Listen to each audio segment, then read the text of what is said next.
Shalom saudaraku yang dikasih Tuhan. Dalam hidup ini kita sering berharap masalah segera selesai.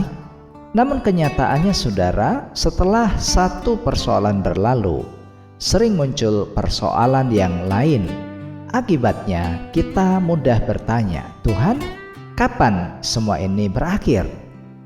Pada bacaan kita hari ini mengajarkan bahwa ketika kita merasa semuanya sudah selesai, ternyata Tuhan masih melanjutkan prosesnya. Bukan untuk menghancurkan hidup kita saudara, melainkan untuk mempersiapkan sesuatu yang jauh lebih indah. Karena itu, jangan terburu-buru menyerah. Sabar, Tuhan belum selesai. Sebelum lebih lanjut, mari kita bersatu di dalam doa. Bapa di surga, terima kasih atas kasih dan penyertaan-Mu. Bukalah hati dan pikiran kami ya Bapa, agar kami semakin memahami kebenaran-Mu dan belajar untuk percaya kepada setiap proses yang Engkau izinkan dalam hidup kami. Dalam nama Tuhan Yesus. Amin. Mari kita membaca Kejadian 44 ayat 6-17. Ketika sampai kepada mereka, diberitahukannya lah kepada mereka perkataan Yusuf itu. Jawab mereka kepadanya, "Mengapa tuanku mengatakan perkataan yang demikian? Jauhlah daripada hamba-hambamu ini untuk berbuat begitu.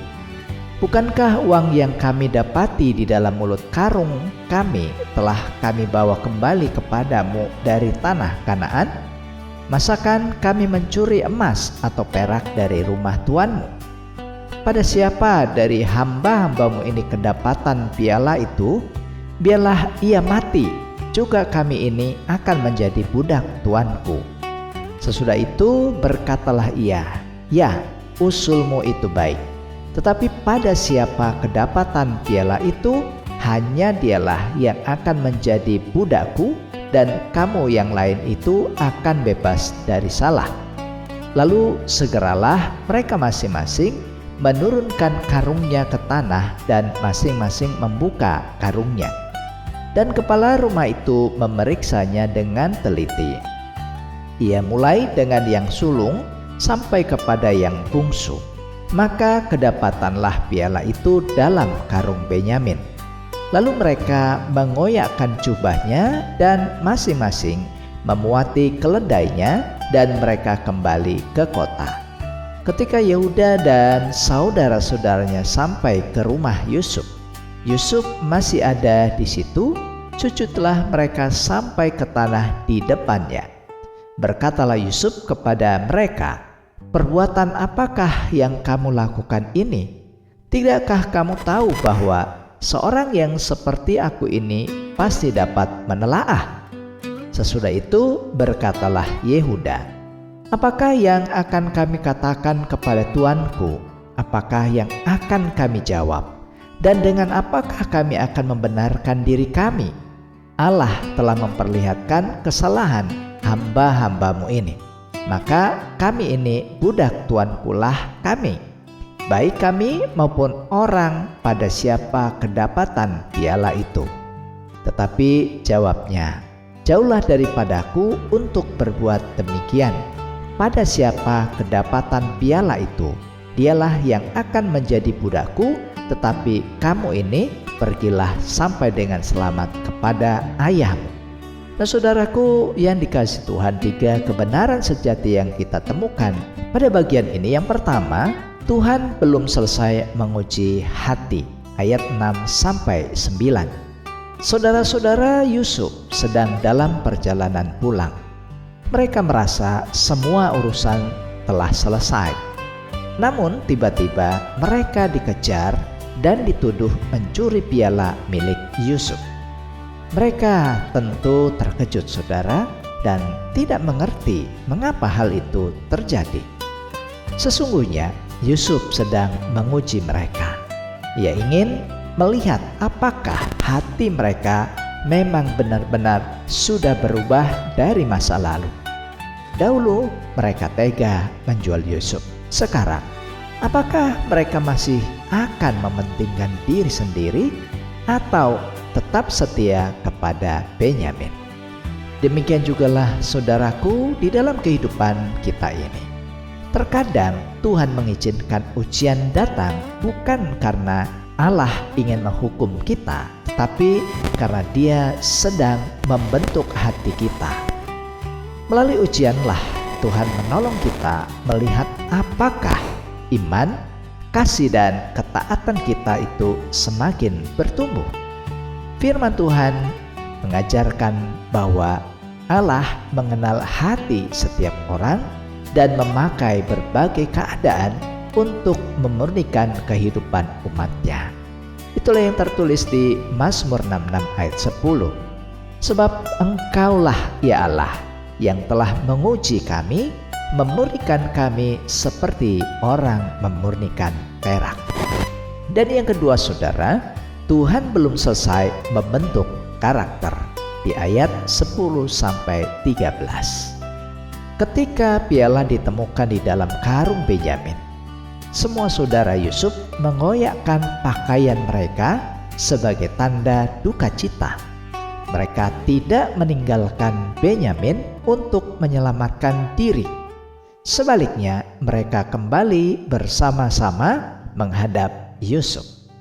Sikap ini sangat berbeda dengan masa lalu mereka, saudara. Dahulu, mereka meninggalkan Yusuf demi keuntungan sendiri. Kini mereka rela menghadapi masalah bersama. Inilah bukti bahwa Tuhan telah mengubah karakter mereka. Seringkali saudara, Tuhan juga memakai proses yang panjang untuk membentuk karakter kita.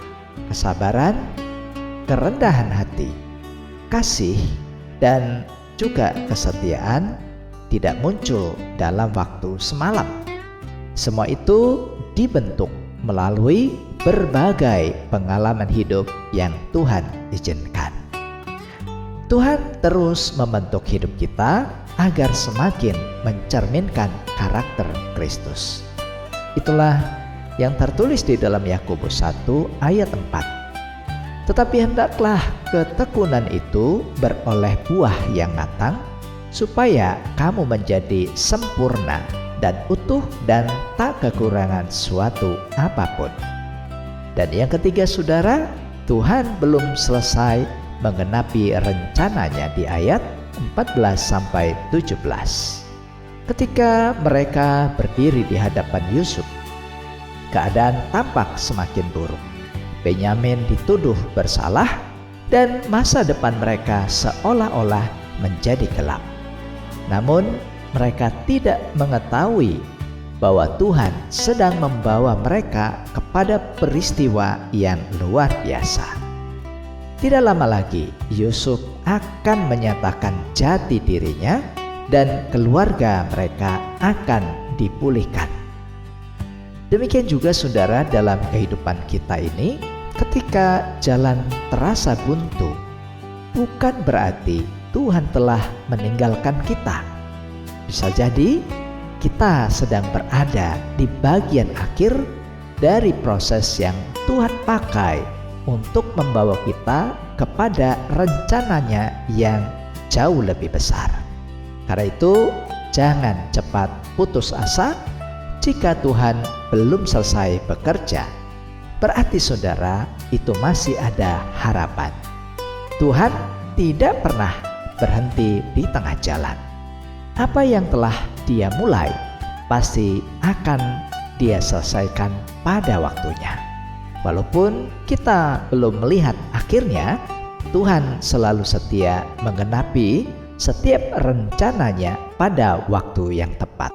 Mazmur 138 ayat 8 berkata begini, Tuhan akan menyelesaikannya bagiku.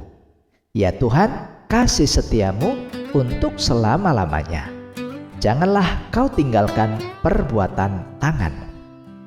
Saudaraku, jangan menyerah ketika ujian datang, karena Tuhan masih sedang membentuk hati kita. Izinkanlah Tuhan memakai setiap proses untuk membangun karakter kita yang semakin serupa dengan Kristus. Tetaplah berharap kepada Tuhan, sebab Dia tidak pernah gagal menyelesaikan rencananya di dalam hidup kita. Jangan menyerah ketika proses terasa panjang. Sabar, Tuhan belum selesai. Mari kita berdoa. Bapa yang penuh kasih, terima kasih karena Engkau tidak pernah berhenti bekerja dalam hidup kami. Saat kami menghadapi ujian dan dalam proses yang berat, tolonglah kami ya Tuhan untuk tetap sabar dan percaya kepadamu. Bentuklah hati dan karakter kami hingga kami melihat pengenapan rencanamu yang indah pada waktu yang Engkau tetapkan. Berkatilah saudaraku yang merenungkan firman-Mu di hari ini. Terpujilah Engkau Bapa, di dalam nama Yesus kami berdoa. Amin. Saudara, mari arahkanlah hati dan terimalah berkat Tuhan. Kiranya Tuhan meneguhkan hati saudara untuk tetap sabar dalam setiap proses kehidupan, menguatkan iman saudara di tengah setiap ujian, dan membawa saudara untuk melihat pengenapan rencananya yang sempurna. Dan kiranya kasih karunia Tuhan Yesus Kristus, kasih Allah Bapa, dan persekutuan Allah Roh Kudus menyertai saudara sekalian dari saat ini sampai selama-lamanya. Amin. Jika membutuhkan doa, konseling, atau percakapan pribadi, saudara bisa menghubungi nomor yang tertera pada video ini. Demikian firman Tuhan hari ini saudara.